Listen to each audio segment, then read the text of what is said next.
Bonjour chers élèves. Alors toujours dans le cadre des enregistrements des leçons, aujourd'hui je vais voir avec vous une leçon de conjugaison. Bien sûr, c'est une leçon qui est une suite des leçons qu'on a vues ensemble en classe pendant toute l'année. Donc aujourd'hui, on va voir une leçon avec un petit rappel qui va nous amener à compléter un travail qu'on a commencé en classe. Bien sûr, dans la leçon d'aujourd'hui, on va parler des verbes de troisième groupe. Je sais très bien que vous connaissez les verbes de troisième groupe, mais on tient quand même à rappeler quelques points très importants.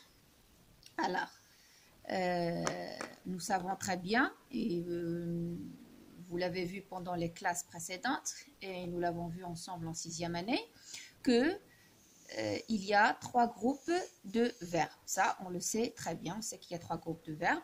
Les verbes du premier groupe qui se terminent par ER, comme chanter, manger, sauf, nous l'avons dit, répéter, le verbe aller, qui, malgré qu'il se termine par ER, c'est un verbe qui est un verbe de troisième groupe. On sait très bien qu'il y a les verbes du deuxième groupe qui se terminent par IR et qui nous appellent toujours à prononcer les deux S, que ce soit au présent avec les deux S bien sûr. Donc on ne peut pas avoir un verbe de deuxième groupe sans prononcer les deux S, que ce soit au présent de l'indicatif, à l'imparfait ou n'importe quel temps où on prononce les deux S, et on a toujours l'habitude de dire, ou bien on passe par le participe présent, par exemple en finissant, en réussissant, ainsi de suite, ou bien tout simplement on met le verbe à la première personne du pluriel au présent de l'indicatif. Comme ça, si on prononce les deux S, c'est un verbe de deuxième groupe. Si on ne prononce pas les deux S, ce n'est pas un verbe de deuxième groupe. Donc, nous finissons, nous réussissons, nous punissons, ainsi de suite. Donc, voilà, deuxième groupe avec IR, mais où il faut faire attention parce qu'on doit prononcer les deux S. Il y a aussi les verbes du troisième groupe. Vous allez me dire, maîtresse, c'est quoi les verbes troisième groupe? On le sait très bien. Le verbe de troisième groupe, c'est tous les autres verbes. C'est-à-dire, si le verbe ne se termine pas par ER, bien sûr, sauf aller, s'il se termine par IR, mais on ne prononce pas les deux S, donc, à l'exception de premier et deuxième groupe, tous les verbes qui restent, tous les autres verbes sont des verbes du troisième groupe, comme le verbe croire, voir, vendre, prendre, savoir, écrire, lire, etc. Alors, et là, pour les verbes troisième groupe, ce sont les verbes qui nous intéressent. Il faut savoir que ces verbes, et on le sait bien sûr, seulement on le rappelle, que ces verbes se classent, on peut les classer si on veut, sous 4 sous-groupes, c'est-à-dire selon leur terminaison à l'infinitif. Alors, il y a les verbes en IR.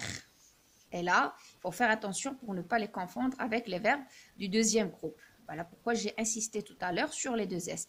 Alors, pour les verbes du deuxième groupe, du troisième groupe, pardon, qui se terminent par IR, on n'a pas dans la conjugaison, par exemple, du présent de l'indicatif ou au participe présent, ainsi de suite, on n'a pas les deux S. C'est-à-dire, lorsque je prends le verbe, je le conjugue, on reste toujours avec le présent de l'indicatif, la première personne du pluriel, on ne prononce pas les deux S. Si je conjugue un verbe avec IR au présent de l'indicatif, je ne prononce pas les deux S aux personnes du pluriel, cela implique que c'est un verbe de troisième groupe, comme par exemple le verbe venir, dormir, servir. On dit nous venons, nous dormons, nous servons. Vous voyez, donc on ne prononce pas les deux S, donc cela veut dire que ce sont des verbes du troisième groupe.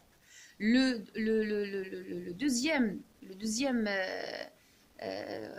sous-groupe des verbes du troisième groupe, on a les verbes en war. Tous les verbes qui se terminent par OIR, war, sont des verbes du troisième groupe, sans exception, sans discussion, comme les verbes voir, savoir, pouvoir, valoir, vouloir, falloir, ainsi de suite. Très bien. Puis, on a les verbes en RE. Donc, une fois vous avez l'infinitif, un verbe qui se termine par RE, c'est automatiquement un verbe de troisième groupe, comme faire, écrire, vendre, lire et prendre. Alors pour le quatrième sous-groupe, c'est comme c'est le groupe où on a le verbe, on a un ER, comme par exemple dans le cas de aller. Donc voilà, aller, malgré qu'il se termine par ER, on le dit, on le répète, c'est un verbe de troisième groupe parce que c'est un verbe irrégulier, c'est un verbe qui change complètement. Et les verbes du premier, deuxième groupe, eux, ils ne changent pas vraiment dans leur conjugaison. Alors, la question qui se pose, et que vous allez poser, vous allez me dire, maîtresse, ça sert à quoi? À quoi ça sert de connaître les groupes? Voilà. Ce qui est important dans le fait de connaître les groupes, c'est que ça permet, voilà, ça permet de savoir les conjuguer. Une fois que je connais le groupe du verbe, je peux le conjuguer sans problème. D'accord? Donc, connaître les groupes des verbes permet de savoir les conjuguer. Pourquoi? Parce qu'on a deux types de verbes. On a les verbes réguliers, et ce sont les verbes du premier et du deuxième groupe, c'est-à-dire, cela implique quoi? Cela veut dire que les verbes donc, sont réguliers car ils ont tous les mêmes terminaisons. Donc, automatiquement, pour les verbes du premier groupe et deuxième groupe, la règle est simple. Puisqu'ils sont des verbes réguliers, il suffit de savoir conjuguer un seul verbe à n'importe quel temps, à n'importe quel mode, et je saurai conjuguer les autres verbes. Si je prends le verbe chanter, et je sais le conjuguer au présent, de l'indicatif au futur simple, de l'indicatif à l'imparfait, au conditionnel, ainsi de suite, cela implique que je peux conjuguer tous les verbes du premier groupe. Et c'est la même chose pour les verbes de deuxième groupe. Il suffit de savoir conjuguer un pour pouvoir conjuguer tous les verbes. Donc voilà pourquoi on les appelle les verbes réguliers. Donc gardez cette notion dans la tête. On n'a pas parlé pendant l'année de cette expression, verbe régulier. Donc les verbes du premier groupe et les verbes du deuxième groupe sont des verbes réguliers, tout simplement parce que leur conjugaison est simple. Elle ne pose pas de problème.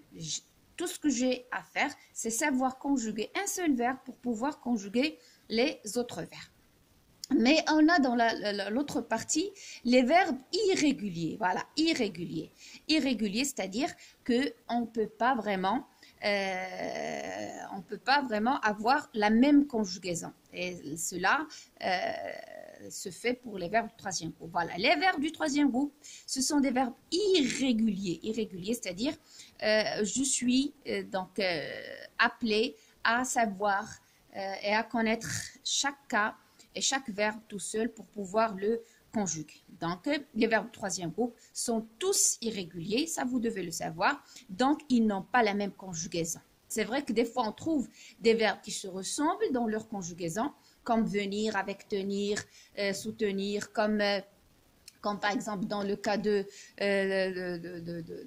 rendre et vendre, mais on a toujours besoin de savoir comment conjuguer le verbe. Donc, la conclusion, puisque ce sont des verbes irréguliers, donc il faut les connaître. Voilà pourquoi les verbes du troisième groupe posent quand même un petit problème. C'est qu'on est appelé quand même à savoir conjuguer ces verbes et savoir conjuguer des fois même chaque verbe tout seul. D'accord? Alors, et pour pouvoir compléter notre travail qu'on a commencé en classe, si vous vous rappelez très bien, on a déjà commencé sur notre texto les verbes du troisième groupe. Donc, on a vu en première étape les verbes du premier et deuxième groupe. On a déjà fait les exercices des verbes du premier et du deuxième groupe. On a déjà commencé les verbes du troisième groupe. On a fait les exercices de la page 274. On avait eu même la deuxième partie.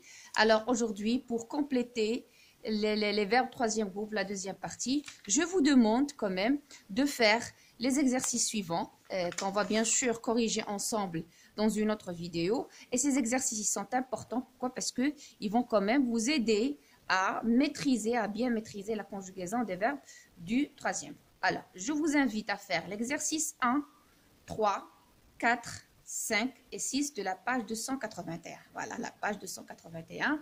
L'exercice 1. Repérer le temps et le mode. On a déjà parlé des temps et du mode. Donc, vous quand vous tracez un tableau, je préfère vous indiquer le temps et le mot de chaque verbe. Alors, vous faites l'exercice 3, vous allez conjuguer quelques verbes troisième groupe à l'imparfait. La même chose pour l'exercice 4. Vous allez conjuguer quelques verbes de troisième groupe au passé simple. L'exercice 5, vous allez conjuguer quelques verbes de troisième groupe au passé composé. Et tous ces temps, on les a déjà vus ensemble en classe. Donc, ça ne va pas poser problème. Et vous, bien sûr, vous devez vous référer ou bien vous devez vous aider des tableaux que vous avez sur votre manuel dans lesquels vous avez la conjugaison de tous ces verbes. Ça va vous aider. Moi, je préfère faire le travail d'abord tout seul et chercher d'abord dans votre mémoire comment on les conjugue parce que je suis sûre que pour la majorité de ces verbes, vous savez les conjuguer au temps demandé. Et si vous trouvez un problème, bien sûr, vous faites un recours à ces tableaux de conjugaison qui vont vous aider et vous servir. Et le dernier exercice que vous allez faire, c'est l'exercice 6.